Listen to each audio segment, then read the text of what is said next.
ਤੁਸੀਂ ਮੈਨੂੰ ਆਹ ਦੱਸਣਾ ਕਿ ਜਿਹੜੀ ਤੁਹਾਡੀ ਮੈਡਮ ਆ ਉਹ ਬਣੀ ਗੱਲ ਕੀ ਕਰਨ ਜਾਂਦੀ, ਕਿਵੇਂ ਜਾਂਦੀ ਹੈ? ਯਾਰ ਬਣੀ ਗੱਲ ਆ, ਦੇਖੋ ਜਦੋਂ ਇਹ ਵਕੂਆ ਹੋਇਆ ਨਾ ਸਾਰਾ, ਠੀਕ ਹੈ, ਉਹ ਤੋਂ ਕੋਈ ਮੇਰਾ ਖਿਆਲ ਹੈ ਹਫਤਾ ਤੇ ਬਲਕਿ ਅਗਲੇ ਦਿਨ ਜਦੋਂ ਸਾਹਿਬ ਆਏ ਨੇ ਤੇ ਬੇਗਮ ਸਾਹਿਬਾ ਦੇ ਸਾਹਿਬ ਦੀ ਜਿਹੜੀ ਨਾ ਮੂੰਹ ਮਾਰੀ ਹੋਈ ਚੰਗੀ ਭਲੀ, ਉਹਨਾਂ ਨੇ ਸਾਨੂੰ ਕਿਹਾ ਕਿ ਤੁਸੀਂ ਨਾ ਥੋੜ੍ਹੀ ਦੇਰ ਵਾਸਤੇ ਨਾ ਮਤਲਬ ਚਲੇ ਜਾਓ, ਠੀਕ ਹੈ। ਅਤੇ ਉਹਦੇ ਬਾਅਦ ਮਤਲਬ ਜਦੋਂ ਅਸੀਂ ਵਾਪਸ ਆਏ ਹਾਂ ਅਤੇ ਬੇਗਮ ਸਾਹਿਬਾ ਘਰ ਨਹੀਂ ਸਨ ਹੈਗੇ, ਅਤੇ ਸਾਨੂੰ ਨਾ ਸ਼ਾਮ ਨੂੰ ਫੋਨ ਆਇਆ ਉਹ ਬਣੀ ਗੱਲ ਵਾਲੇ ਘਰੋਂ ਮਾਲੀ ਦਾ, ਉਹਨੇ ਕਿਹਾ ਕਿ ਬੇਗਮ ਸਾਹਿਬਾ ਇਕੱਲੇ ਆਏ ਹੋਏ ਨੇ ਇੱਥੇ, ਅਤੇ ਖੈਰ ਹੈ। ਅਸੀਂ ਸਾਹਿਬ ਨੂੰ ਪੁੱਛਿਆ, ਸਾਹਿਬ ਨੇ ਕਿਹਾ ਕਿ ਯਾਰ ਜ਼ਰਾ ਵੇਖੋ ਜ਼ਰਾ ਜਾ ਕੇ ਨਾ ਕੀ ਮਾਮਲਾਤ ਨੇ, ਅਤੇ ਉਹ ਤਾਂ ਮਤਲਬ ਆਪਣੇ ਪੇਕੇ ਗਈ ਹੈ। ਅਤੇ ਅਸੀਂ ਗਏ ਹਾਂ ਅਤੇ ਜਾ ਕੇ ਮਤਲਬ ਅਸੀਂ ਸ਼ਾਮ ਨੂੰ ਉੱਥੇ ਗਏ ਹਾਂ ਅਤੇ ਬੇਗਮ ਸਾਹਿਬਾ ਸਾਨੂੰ ਵੇਖ ਕੇ ਘਬਰਾ ਗਏ ਨੇ। ਅੱਛਾ। ਹਾਂਜੀ, ਬੇਗਮ ਸਾਹਿਬਾ ਘਬਰਾ ਗਏ ਨੇ ਅਤੇ ਉਹੀ ਜਿਹੜਾ ਬੰਦਾ ਤੁਹਾਨੂੰ ਅਸੀਂ ਕੱਢਿਆ ਸੀ ਉਹ ਮੌਜੂਦ ਸੀ ਉੱਥੇ। ਅੱਛਾ। ਉਹ ਸਾਨੂੰ ਵੇਖਿਆ, ਉਹਨੂੰ ਡਰ ਪੈ ਗਿਆ ਕਿ ਫਿਰ ਮੈਨੂੰ ਕੁੱਟਣਗੇ।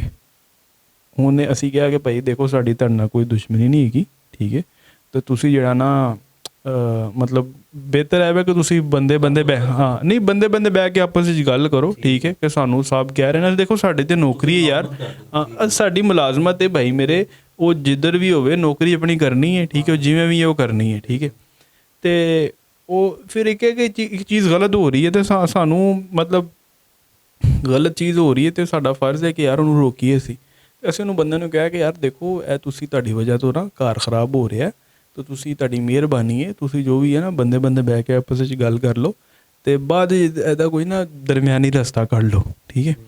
ਉਹ ਬੰਦੇ ਨੇ ਬਲਕਿ ਬੇਗਮ ਸਾਹਿਬਾ ਨੇ ਉਹਨੂੰ ਕਿਹਾ ਕਿ ਤੁਸੀਂ ਨਾ ਦਿਨੋਂ ਚਲੇ ਜਾਓ, ਮੈਂ ਕੁਝ ਹੋਰ ਹੱਲ ਕੱਢਦੀ ਹਾਂ ਇਹਦਾ, ਠੀਕ ਹੈ। ਅਤੇ ਉਸ ਤੋਂ ਬਾਅਦ ਸਾਨੂੰ ਇਹ ਹੋਇਆ ਕਿ ਉਹ ਮਤਲਬ ਬੇਗਮ ਸਾਹਿਬਾ ਨੇ ਸਾਨੂੰ ਜਿਹੜਾ ਨਾ ਦੋ ਬੰਦਿਆਂ ਨੂੰ, ਇੱਕ ਨੂੰ ਸੱਜੇ ਘੱਲਤਾ ਬਾਜ਼ਾਰ, ਦੂਜੇ ਨੂੰ ਖੱਬੇ ਘੱਲਤਾ। ਅੱਛਾ। ਉਹਨੂੰ ਕਿਹਾ ਕਿ ਭਾਈ ਤੂੰ ਸਾਬਣ ਲੈ ਆ, ਮੈਨੂੰ ਕਿਹਾ ਤੂੰ ਸ਼ੈਂਪੂ ਲੈ ਆ, ਅਸੀਂ ਲੈ ਕੇ ਆਏ ਹਾਂ।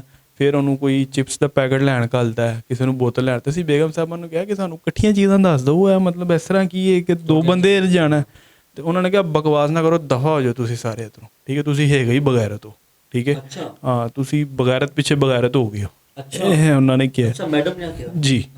ਫਿਰ ਉਹਨਾਂ ਨੇ ਸਾਨੂੰ ਜਿਹੜਾ ਨਾ ਰਾਤ ਨੂੰ ਅਸੀਂ ਮਤਲਬ ਖਾਣਾ ਖਾਧਾ ਅਤੇ ਅਸੀਂ ਸੋ ਗਏ ਹਾਂ।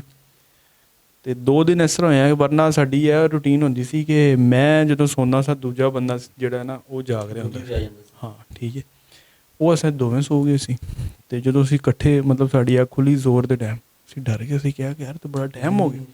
ਉਹ ਫਿਰ ਸਾਨੂੰ ਪਤਾ ਲੱਗਿਆ ਕਿ ਸਾਨੂੰ ਨਾ ਜਿਹੜੀ ਹੈ ਨਾ ਕੁਝ ਦਿੱਤਾ ਗਿਆ, ਨਸ਼ਾਵਰ ਕੋਈ ਚੀਜ਼ ਸਾਨੂੰ ਦਿੱਤੀ ਗਈ ਹੈ, ਠੀਕ ਹੈ। ਫਿਰ ਅਸੀਂ ਡਰਾਮਾ ਕੀਤਾ, ਅਸੀਂ 2 ਦਿਨ ਨਾਲ ਖਾਣਾ ਨਹੀਂ ਖਾਧਾ। ਜਦੋਂ ਅਸੀਂ ਨਹੀਂ ਲਿੱਤੀ, ਖਾਣਾ ਨਹੀਂ ਖਾਧਾ, ਫਿਰ ਇਹ ਹੋਇਆ ਕਿ ਅਸੀਂ ਦੇਖਿਆ ਰਾਤ ਨੂੰ ਕੋਈ 12-1 ਵਜੇ ਦੇ ਦਰਮਿਆਨ ਨਾ ਉਹ ਬੇਗਮ ਸਾਹਿਬਾ ਨਿਕਲਦੇ ਸਨ, ਠੀਕ ਹੈ, ਅਤੇ ਫਜਰ ਦੀ ਅਜ਼ਾਨਾਂ ਦੇ ਕੋਲ ਨਾ ਵਾਪਸ ਆ ਜਾਂਦੇ ਸਨ। ਅੱਛਾ ਜੀ। ਇਹ ਕੋਈ ਮਾਮਲਾ ਚੱਲਿਆ, ਕੋਈ ਮੇਰਾ ਖਿਆਲ ਹੈ 10 ਕੁ ਦਿਨ ਚੱਲਿਆ, ਠੀਕ ਹੈ। ਉਹ ਅਸੀਂ ਜਦੋਂ ਫਿਰ ਸਾਹਿਬ ਨੂੰ ਦੱਸਿਆ ਨਾ, ਉਸ ਤੋਂ ਬਾਅਦ ਜਿਹੜਾ ਨਾ ਬੇਗਮ ਸਾਹਿਬਾ ਨੇ ਸਾਨੂੰ ਕਿਹਾ ਕਿ ਤੁਸੀਂ ਰਵੋ ਇੱਥੇ ਹੀ, ਇਸ ਤਰ੍ਹਾਂ ਉਹਨਾਂ ਨੇ ਕਿਹਾ, ਅਤੇ ਤੁਸੀਂ ਸਾਹਿਬ ਨਾਲ ਆਪਣੇ ਨਾ ਇੱਥੇ ਰਵੋ, ਇਸ ਤਰ੍ਹਾਂ ਦੀ ਉਹਨਾਂ ਨੇ ਗੱਲ ਕੀਤੀ, ਸਾਨੂੰ ਸਮਝ ਨਹੀਂ ਆਈ। ਅਤੇ ਅਗਲੇ ਦਿਨ ਜਦੋਂ ਬੇਗਮ ਸਾਹਿਬਾ ਨਾਲ ਰਾਤ ਨੂੰ ਹੀ ਚਲੇ ਗਏ ਨੇ, ਅਤੇ ਅਸੀਂ ਅਗਲੇ ਦਿਨ ਮਤਲਬ ਨਹੀਂ ਆਏ, ਅਸੀਂ ਸਾਨੂੰ ਲੱਗਿਆ ਕਿ ਨਾ ਇਹ ਮਤਲਬ ਉੱਧਰ ਨਾ ਘਰ ਚਲੇ ਗਏ ਨੇ ਵਾਪਸ। ਅਸੀਂ ਸਾਹਿਬ ਨੂੰ ਫੋਨ ਕੀਤਾ, ਅਸੀਂ ਕਿਹਾ ਸਾਹਿਬ ਬੇਗਮ ਸਾਹਿਬਾ ਤਾਂ ਚਲੇ ਗਏ ਨੇ। ਉਹਨੇ ਕਿਹਾ ਯਾਰ ਕਿੱਥੇ ਗਏ ਨੇ, ਕਦੋਂ ਦੇ ਗਏ ਨੇ? ਅਸੀਂ ਕਿਹਾ ਕਿ ਇਸ ਤਰ੍ਹਾਂ 2-3 ਦਿਨ ਹੋ ਗਏ ਨੇ। ਕਿਹਾ ਕਿ ਤੁਸੀਂ ਮੈਨੂੰ ਹੁਣ ਦੱਸ ਰਹੇ ਹੋ, ਉਹ ਇੱਥੇ ਤਾਂ ਨਹੀਂ ਆਈ। ਅਤੇ ਫਿਰ ਉਹਨਾਂ ਨੇ ਕਿਹਾ ਕਿ ਯਾਰ ਤੁਸੀਂ ਲੋਕ ਜਿਹੜਾ ਨਾ ਤੁਹਾਡੇ ਕੋਲੋਂ ਹੈਂਡਲ ਨਹੀਂ ਹੋ ਰਹੀ ਚੀਜ਼, ਅਤੇ ਮੈਂ ਆਪ ਇਹਨੂੰ ਦੇਖ ਲੈਂਦਾ, ਤੁਸੀਂ ਘਰ ਆ ਜਾਓ ਵਾਪਸ, ਛੱਡ ਦੇਵੋ। ਅਤੇ ਉਸ ਤੋਂ ਬਾਅਦ ਫਿਰ ਦੇਖੋ ਸਾਰੀ ਦੁਨੀਆ ਨੇ ਵੇਖਿਆ ਕੀ ਹੋਇਆ। ਉਹ ਹੁੰਦਾ ਨਾ ਕਿ ਇੱਕ ਮੁਰੀਦ ਜਿਹੜਾ ਉਹ ਮੁਰਸ਼ਦ ਦੇ ਕੋਲ ਜਾਂਦਾ, ਠੀਕ ਹੈ, ਉਹ ਰਹਿਨੁਮਾਈ ਲੈਣ ਜਾਂਦਾ ਮੁਰਸ਼ਦ ਕੋਲ। ਫਿਰ ਮਤਲਬ ਇਸ ਬੰਦੇ ਨੇ ਕੀ ਕੀਤਾ, ਥੋੜ੍ਹੀ ਦੇਰ ਬਾਅਦ ਮੁਰਸ਼ਦ ਹੀ ਆਪਣਾ ਚੁੱਕ ਕੇ ਲੈ ਗਿਆ। ਅਤੇ ਉਹ ਫਿਰ ਸਾਰੀ ਦੁਨੀਆ ਦੇ ਦੇਖੋ, ਹੁਣ ਮੈਂ ਜੋ ਵੀ ਗੱਲ ਕੀਤੀ ਹੈ ਉਹ ਸਾਹਿਬ ਵੱਲੋਂ ਪਹਿਲੇ ਹੋਈ ਹੈ ਅਤੇ ਫਿਰ ਮੈਂ ਕੀਤੀ, ਵਰਨਾ ਪਹਿਲ ਸਾਹਿਬ ਦੀ ਹੈ। ਜੀ, ਸਾਹਿਬ ਦੀ ਪਹਿਲ ਹੈ।